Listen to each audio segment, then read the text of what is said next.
Hey guys, welcome to Proko. I visited Blaise to film him drawing a giant lion portrait. You can get that demo at proko.com/blaise. While I was there, we filmed a studio tour, and his studio is filled with sketchbooks. Lots of sketchbooks. So many that we took that footage and separated it from the studio tour and made this video. So here it is, Blaise showing you some of his favorite sketchbooks. This is a sketchbook I'm keeping now. And this one, I've gotten into using those brush pens, the Bimoji brush pens. Yeah. Yeah, those. These. And they look a lot like Kim Jong-il's. Yeah, I think is it the same brand? I'm not sure if it is or not. I can't remember how I found these, but I just fell in love with them, so I order like bags and bags of them at a time. I've got piles. Yeah. Yeah, there's 30 of them there. I go through them a lot. But they put down, it's a brush pen, but they just put down really, I can get super delicate with it. This is a great horned owl I sketched out. This one I did as a demonstration on a live stream. Is that watercolor on there? Yeah, and then just painted watercolor right over the top. That's the other cool thing about those brushes. The top? Yeah, the brushes are waterproof. Oh, I see where it gets a little lighter. Yep, exactly. The ink, okay. Yep.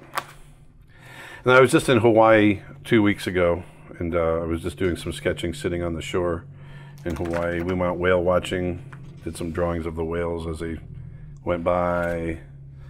So lots of little things like this. Then recently I went to, last week I went to a Birds of Prey center. That's a really cool one. And all with brush pen, and just, you know, they pull the birds out and then I sketch them from life. These are peregrine falcons. I love their shapes. So, you know, for when I'm doing this kind of stuff, it's just really quick, and that's one of the things I love about the brush pen is I can be really kind of gestural with it. Mm-hmm. But this isn't with the brush pen. This is with a Steadliner. So these are barred owls. These are a type of owl that we have nearby, right in our area here. I have one that lives in my backyard. Oh, really? Yeah. I haven't heard it at all. Yeah, he wasn't there last night. But for those that don't know, we had a little barbecue last night. Had a little fun. Moscow mules. And vodka cranberries, vodka cranberries every 10 minutes. His vodka cranberries come out pink. They're not red. No. This is a book. I picked this up in China, in Beijing. And I just loved the leather and the way it smelled and all of that. And it's just got cardboard in it. Smells like leather. It is leather. It really, I like the tone of the paper. That's really so cool. These are little ballpoint pen sketches that I do. And then I have these Jelly Roll white pens.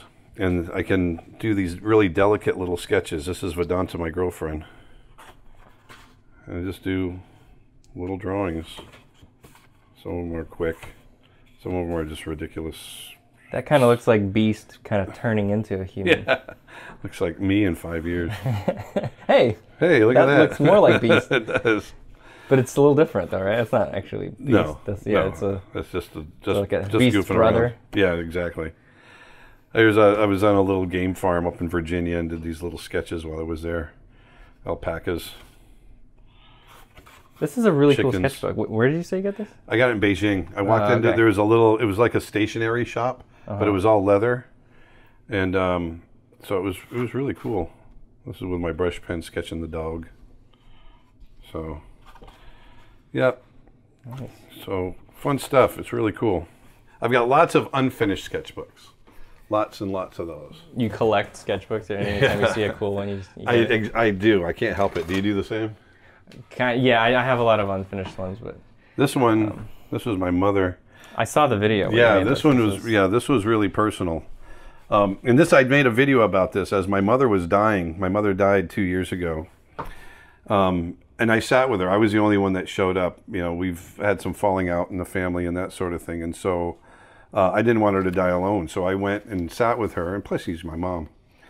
And I didn't know what to do. I just sat there for hours and hours and hours, and we basically just had to wait. And I just started thinking about the gift that she had given me of, you know, she and I didn't always get along, but she did give me the ability to draw. And so I kind of got a little bit poetic in my mind, and just I figured as she's going out, she gave me this gift you know, as I came into the world. And so as she left, I wanted to kind of send her off. And so I did sketches of her. I did drawings of her as she laid there, you know, her last drawings. So that's what that is. And I've got another sketchbook over here. I only did the one drawing in that sketchbook, and then in this one I did more. And so this is her laying in her bed. And I really, in order to pass the time, I wanted to focus. I was so focused on her passing and the sadness of that I was trying to take my mind off of that. And so I would focus on like the sheets, and I drew the sheets, and it was giving me an opportunity to kind of get my head level and get it together. Some of them were just quick little sketches. But she basically just slept and eventually, you know, passed away. But these are the last little sketches that I did. And then ironically enough, this is just something I was drawing afterwards. But ironically enough, later on, like the next year, as I jumped around from sketchbook to sketchbook, the very next year, my granddaughter was born. And so I have all these drawings of my mother as she's leaving the world. And then I did these sketches of my granddaughter as she came into the world. There she is with my, you know, nursing with my daughter. And so to me, this is the power of sketchbooks. It can be, you know, they can be as benign as just sitting there doodling in them or drawing people in the park or whatever, or they can be as heartfelt and emotional as what I've just shown you. And to me, that's you know, that's what it's like to be an artist. That's what it's about, being an artist. And you know, so the rest of these drawings are just little sketches I was doing at the big cat habitat. You know, drawing the cats there. But then, you know, you've got other things in there that are just super emotional and super personal. And and that's one of the things I love about sketchbooks too, is that you can really get to know somebody through their sketchbooks. You can get to know an artist through their sketchbooks. And you know, because they are, especially if it's a prolific artist, they get to be so personal sometimes. And that's pretty cool. Yeah. And what's that video called if people want to see you talk about that? Oh, I think I can't remember. It's a sketchbook tour video, right? Yeah, it's just basically a sketchbook tour. I just took everybody through a little tour of all my sketchbooks, and yeah. I think it's called The Importance of Sketchbooks or something.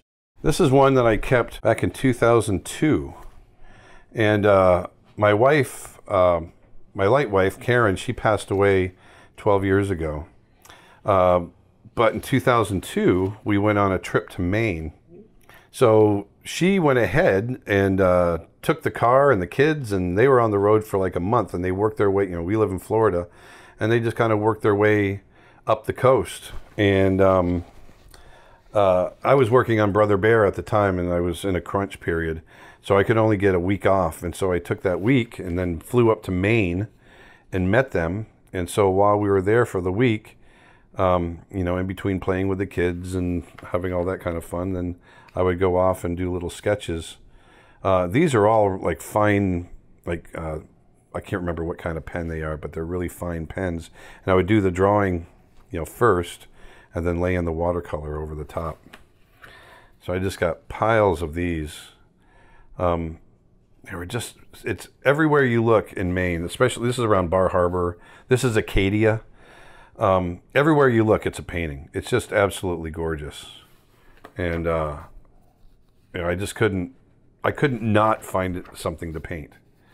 And I really was focusing on the water, how to do it quickly and do it convincingly. And it was a lot of fun. And the rocks, you know, the richness and the color of the rocks and everything was just amazing to me.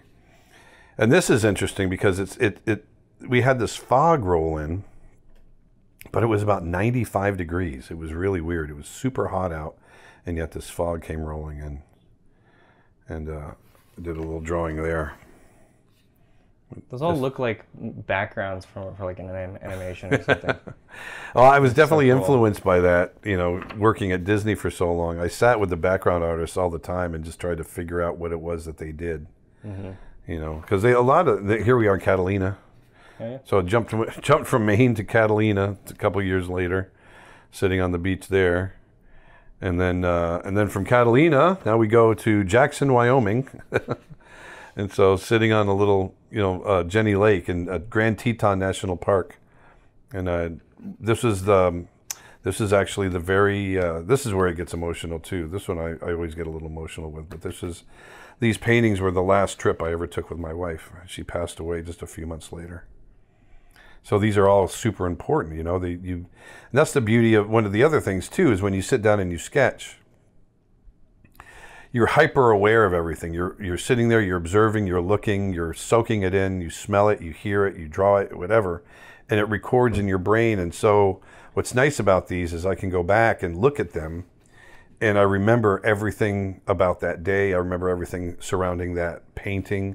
I remember, standing there with my sister-in-law and my wife, my wife's sister, she passed away the next year from the same disease. And so it was just a horrible, tragic thing that hit the family. But when I see these, I can remember, like, we were pulled over to the side of the road. We were all there together. They were standing behind me, watching me do this painting, and we're talking, and I think we were talking about dinner that we're going to have that night. And it's just, and yet this is 12 years ago.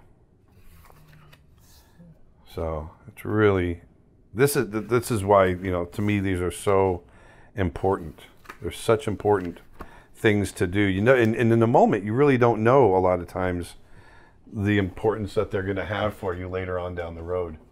The last time I went to Africa, this is when I do my trips, this is kind of the way I usually keep my journals. And so I'll sit and I'll write about what we're doing that day. And you sit and you write about sitting? Yeah, sitting in London waiting for connection. Sitting in the lounge waiting to board our flight. Having a Tusker beer. And yeah, it's more like what I did that day, because I want to write it down so I remember everything that I did that day. And so we write it down. And I'll go off and do tiny little sketches, quick little Those are really cool. things like this. And so we went to an elephant orphanage, and I did some little sketches of the elephants in the orphanage.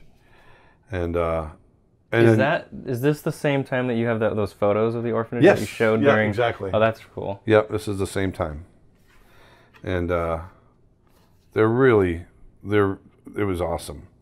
This was a giraffe like refuge place that we went to. And then we went back to the elephants again later on. I love that. Is that Dabasa. Two colors? Gray and orange? Yeah, it's just it's like an ochre. It's a little bit of an ochre and a little bit of red and then is red? Oh no, it's ochre mixed with cad red. Yeah, to get the orange, because the soil there is really orange, and so the elephants they end up orange. And then I usually just go the opposite, and I put together ultramarine and painted ultramarine for the shadows over the top. Just something fast, 2 colors. And they're just quick washes over the sketch. But those quick washes, it really, I don't know, it just gives the sketch a little bit of life.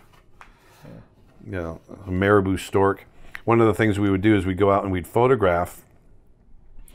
And sometimes I would sketch on location, but more often than not, because I wanted to get as many photographs and as much reference as I can. And if I'm just sitting there drawing a single image, I'm missing the opportunity of getting a lot of reference. And so what I would do is I would shoot piles of reference while we were out on safari. And like I said, a little bit of sketching here and there. But then I'd go back to my tent at night, and I had a little writing table and everything. The tents were not like, I had a king-size bed and everything in them. Mm-hmm. It was like glamour camping. But I would sit at the desk at night and pull up my images and then go through the images, and I would do the sketches from the day. So each day I would do the sketch at the end of the day, and then I would write. That's cool. And so it's just a fun way to put together a journal. And so so when I do those big trips, this is what I like to do. And it becomes something that I can retain, and long after I'm gone and dead, my kids will have these to look back on and see the life that I had. Even things like, picking the grass from the Serengeti or the Masai Mara and putting it in there. Is this watercolor paper? Yeah, it's all water. Yeah, it's watercolor paper. And I would just sit and do these little sketches at night. I think this one I did at the airport waiting for my next flight. We flew from Kenya up to India and went up into northeast India. And I did this little painting up near a place near Gangtok, near Bhutan. And it was just this little village up in the hills at the base of just east of the Himalayas, and all these terraced fields and farms. And so I sat there on the side of this hill and did this little sketch, and ate and drank a lot of Everest beer. So I'll just keep random things like beer labels or whatever.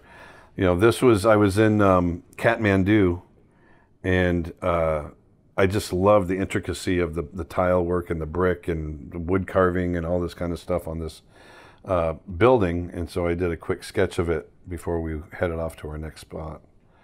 You know, this is one of the elephants. When we were in Nepal, I would go out on elephant back every day, and we would track rhinos and tigers and all kinds of cool stuff. And so I did a quick sketch of the lady that I rode every day.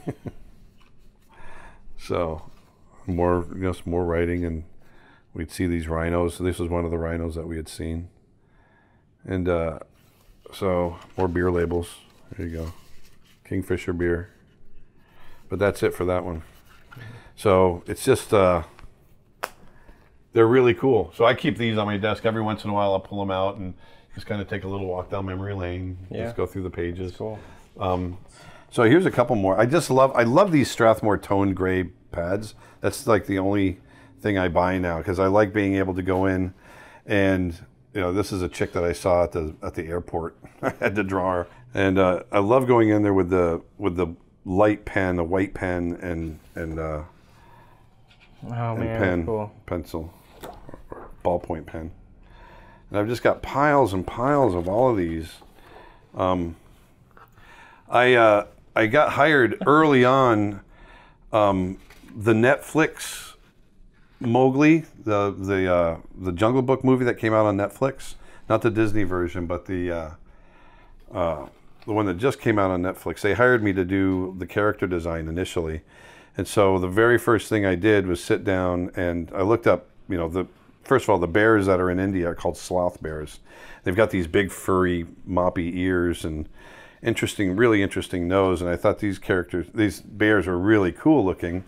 And but it turns out they wanted a more traditional looking bear, so he didn't survive. But I did all these. That sucks. So that's a really cool looking bear. I thought he would have been great, and but that sketch, and actually the designs in the movie, they ended up going really kind of looking like humans, and so we didn't really agree with the creative, and so I ended up leaving the project. But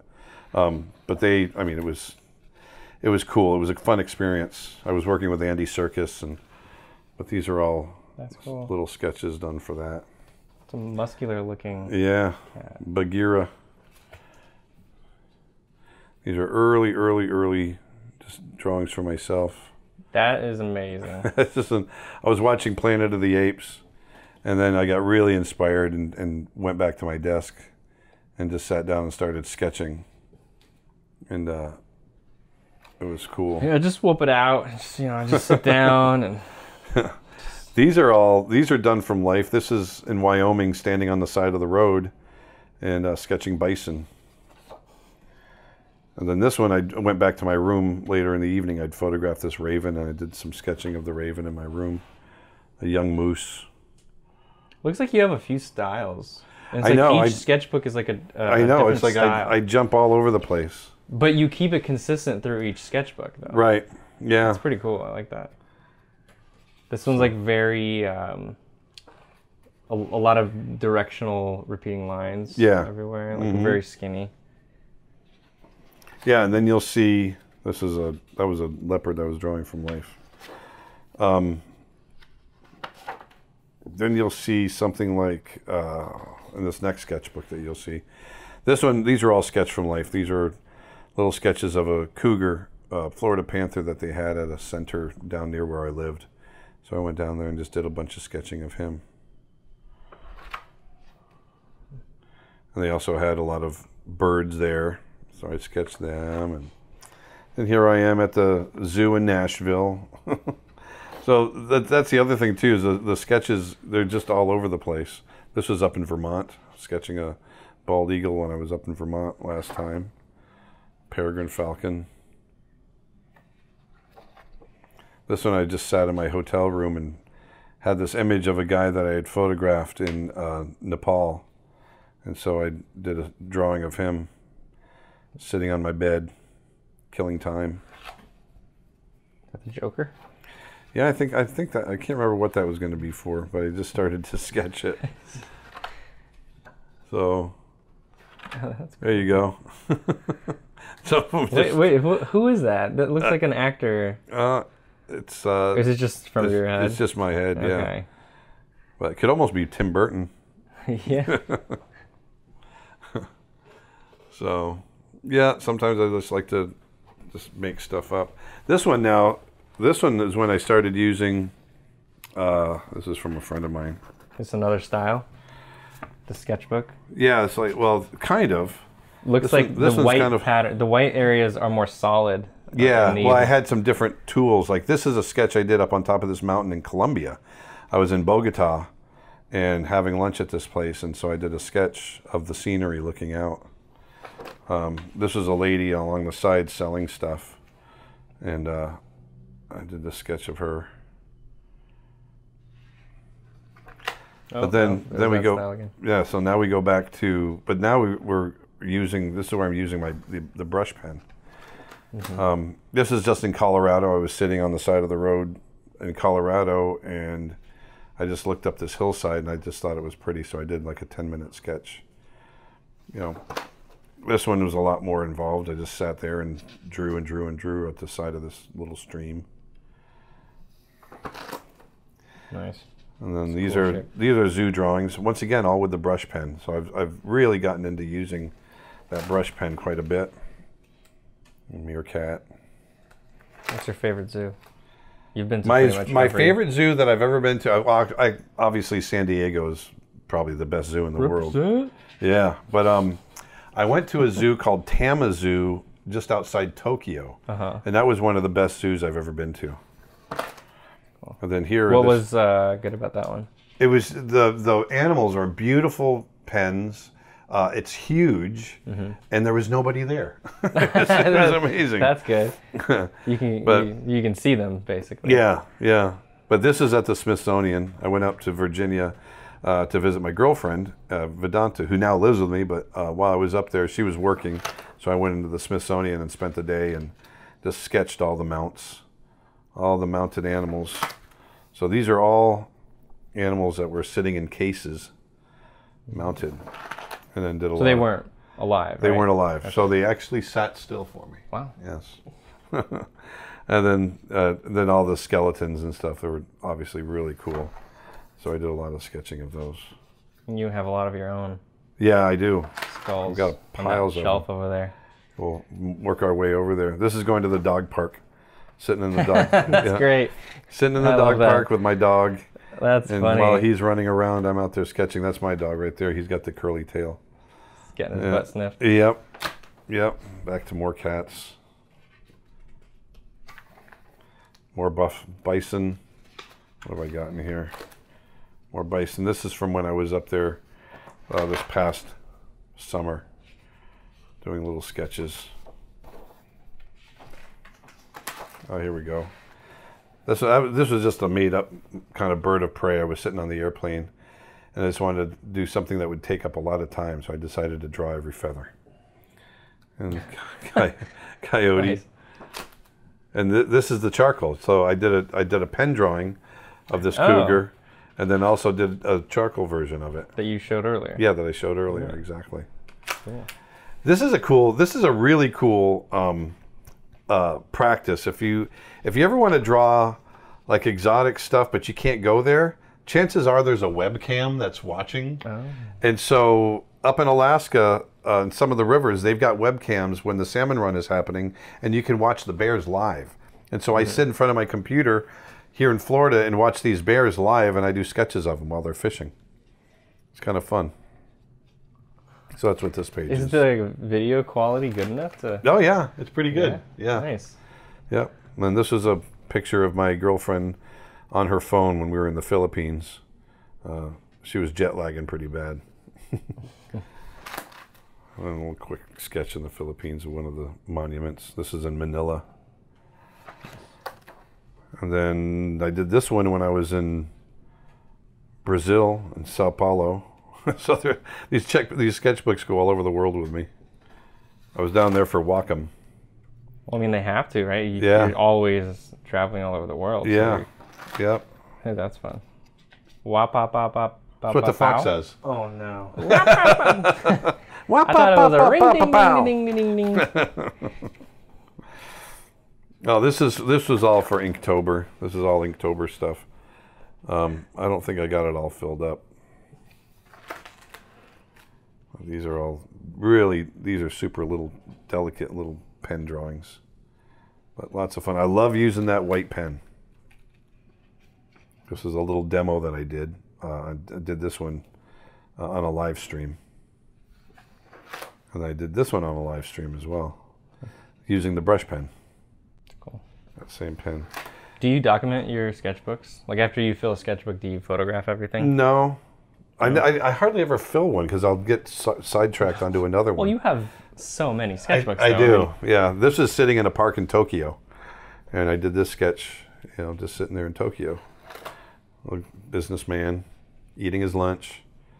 So was it you that said that you lost a bunch of sketchbooks? Yes. So I was moving, and I was moving back from California to Florida, and the freaking truck driver was overloaded when he hit Arizona, and so he just dumped my stuff. He dumped out a whole bunch of boxes so that he could make weight, and so he got his truck down to the right weight and came and delivered my stuff without like 50 boxes in it, and a lot of my sketchbooks were in there, so I lost them. Like those are copies, those are color copies of one of my first sketchbooks that I started keeping right after I graduated college, and that's one of them that's gone. How did you have copies of them? We did a sketchbook show at Disney a while back, and they didn't want to have the originals up, so we did copies, and so that's what we did. But yeah, just lots of cats and stuff. So piles and piles. And I've got about 3 times as many sketchbooks in reserve that you haven't seen. Yeah. But piles of them. All right, that's it. If you want more Aaron Blaise, there's a studio tour coming soon. And be sure to check out his lion demo at proko.com/blaise. He uses black and white charcoal on toned paper to render a realistic lion. This guy knows his stuff, and he takes you through his whole process. Learn from Aaron at proko.com/blaise. I'm an artist for a living. I mean, how can you not be happy being an artist, making your living doing that? And on top of that, I draw cartoons and animals. Recently, I've started drawing really large charcoal drawings of animals, my favorite subject. And I'd like to take you through my entire process and show you how I do it.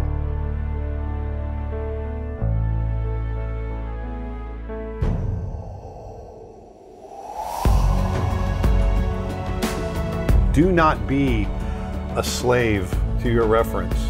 You have the ability to make it anything you want, and that reference is just there to help you with anatomy or help you with lighting, but it's up to you to really kind of take it and make the image your own.